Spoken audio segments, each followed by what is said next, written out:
Bismillahirrahmanirrahim. Assalamualaikum warahmatullahi wabarakatuh. Bagaimana kabarnya anak soli dan solihah? Semoga selalu diberi kesehatan oleh Allah Subhanahu wa Ta'ala. Amin. Anak-anak, marilah kita awali pelajaran pada pagi hari ini dengan membaca doa. Berdoa dimulai. Sudah ya, solih dan solihah? Anak-anak, pada pagi hari ini, jadwal pelajarannya adalah fikih. Silahkan disiapkan buku paket fikih, kemudian dibuka pada halaman 20. Sudah ya? Pada pelajaran fikih hari ini, kita masuk pada pelajaran kedua, yaitu tentang binatang yang halal dan haram. Pada pertemuan kali ini, kita akan belajar tentang pengertian binatang yang halal dan haram, kemudian jenis-jenis binatang yang halal. Yang pertama, jenis binatang yang dinyatakan halal dalam Al-Quran. Yang kedua, jenis binatang yang dinyatakan halal dalam hadis. Tolong disimak baik-baik ya penjelasannya. Yang pertama, pengertian binatang yang halal dan haram. Binatang yang halal yaitu binatang yang boleh dikonsumsi dagingnya oleh manusia, khususnya bagi orang-orang yang beriman. Kemudian, binatang yang haram yaitu segala jenis binatang yang dilarang oleh agama, sehingga kita dilarang memakannya. Jadi, sebagai orang yang beriman, jika ingin mengonsumsi daging, maka haruslah memperhatikan apakah daging tersebut berasal dari binatang yang halal ataukah dari binatang yang haram. Jika halal, maka boleh dimakan. Tapi jika haram, maka tidak boleh dimakan. Anak soli dan solihah, kita telah mempelajari pada bab sebelumnya bahwa halal dan haramnya suatu makanan atau minuman itu sudah ditentukan di dalam Al-Quran dan juga Al-Hadis. Maka, agar anak-anak mengetahui manakah jenis binatang yang dinyatakan halal dan haram di dalam Al-Quran dan Al-Hadis, silahkan diperhatikan penjelasannya pada pembahasan berikutnya. Yang kedua, jenis-jenis binatang yang halal. Jenis-jenis binatang yang halal dalam Al-Quran. Yang pertama, binatang ternak. Binatang ternak dihalalkan berdasarkan firman Allah dalam Quran surat Al-Maidah ayat 1 yang artinya, hai orang-orang yang beriman, penuhilah akot-akot itu, dihalalkan bagimu binatang ternak, kecuali yang akan dibacakan kepadamu. Yang demikian itu dengan tidak menghalalkan berburu ketika kamu sedang mengerjakan haji.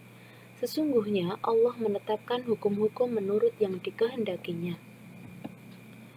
Termasuk binatang ternak misalnya sapi, kambing, biri-biri, kerbau, unta, dan kelinci. Semua itu halal, kecuali yang mendapatkan pengecualian dari Allah sebagaimana diharamkan perburuan bagi orang yang menjalankan ihram haji dan umroh. Kemudian yang kedua, binatang buruan dan makanan dari laut.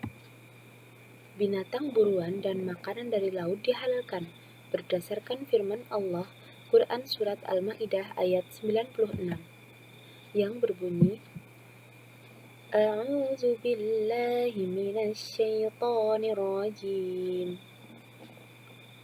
Uhilla lakum saydul bahri wa ta'amuhu mata'an lakum. وطعامه متاعا لكم وللسيارة وحرم عليكم صيد البر ما دمتم حرما واتقوا الله الذي إليه تحشرون, yang artinya dihalalkan bagimu binatang buruan laut dan makanan dari laut sebagai makanan yang lezat bagimu dan bagi orang yang dalam perjalanan, dan diharamkan bagimu menangkap binatang buruan darat selama kamu dalam ihram, dan bertakwalah kepada Allah yang kepadanya lah kamu akan dikumpulkan. Adapun yang termasuk binatang buruan misalnya kijang, menjangan, kancil. Di samping binatang buruan yang dihalalkan, juga binatang hasil buruan yang ditangkap oleh anjing yang terdidik, sebagaimana pada Quran Surat Al-Ma'idah ayat 4. Anak soli dan solihah, ternyata ya, binatang buruan yang dihasilkan oleh binatang-binatang buas yang telah diajarkan, dididik, dilatih untuk berburu, maka binatang hasil buruan tersebut adalah halal.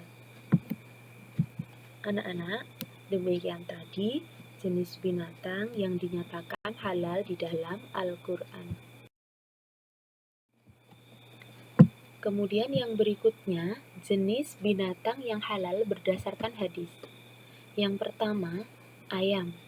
Ayam dihalalkan sebagaimana hadis yang diriwayatkan oleh Bukhari yang artinya dari Abu Musa radhiyallahu anhu, ia berkata, aku pernah melihat Nabi Shallallahu alaihi wasallam makan ayam. Hadis riwayat Bukhari. Jadi anak-anak, ayam itu halal ya. Kemudian yang kedua, kuda.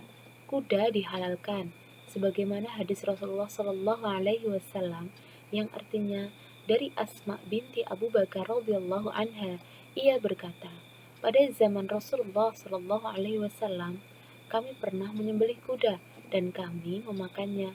Hadis riwayat Al-Bukhari dan Muslim. Kemudian yang ketiga, keledai liar. Keledai liar dihalalkan sebagaimana hadis Rasulullah Shallallahu alaihi wasallam yang artinya dari Abu Qatadah tentang kisah keledai liar. Nabi Shallallahu alaihi wasallam makan sebagian dari daging keledai itu. Hadis riwayat Al-Bukhari.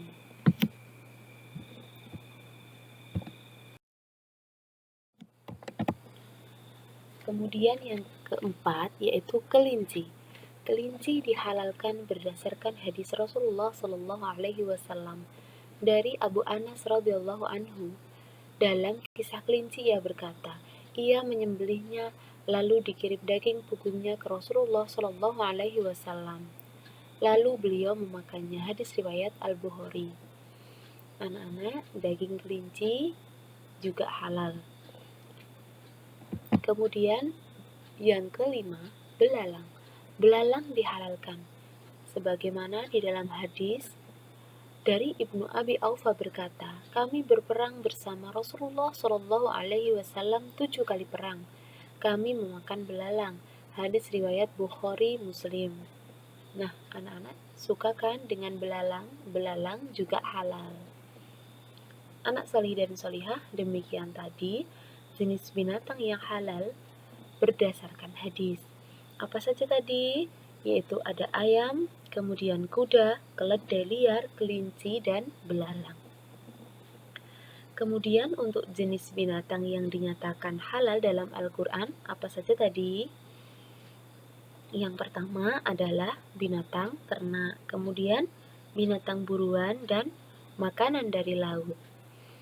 Anak solih dan solihah, hari ini tadi anak-anak sudah belajar tentang pengertian binatang yang halal dan yang haram, kemudian jenis-jenis binatang yang halal yang dinyatakan di dalam Al-Quran dan juga di dalam hadis. Insya Allah untuk pertemuan yang akan datang, kita akan belajar tentang jenis-jenis binatang yang haram yang dinyatakan di dalam Al-Quran dan di dalam hadis. Silahkan dibaca-baca ya buku paket fikihnya ya. Anak-anak, kita cukupkan sampai di sini dulu ya untuk pelajaran fikih pada hari ini. Semoga bermanfaat ya. Barakallahu fikum.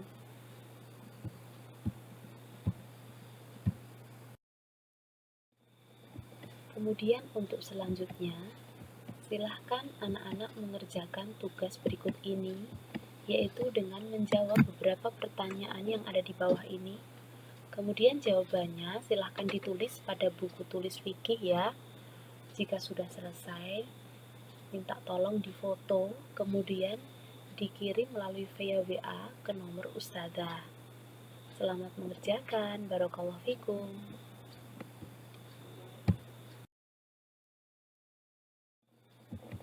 Demikian tadi penjelasan materi fikih pada hari ini. Marilah kita akhiri pelajaran pada hari ini dengan membaca hamdalah alhamdulillahirabbil alamin. Wassalamualaikum warahmatullahi wabarakatuh.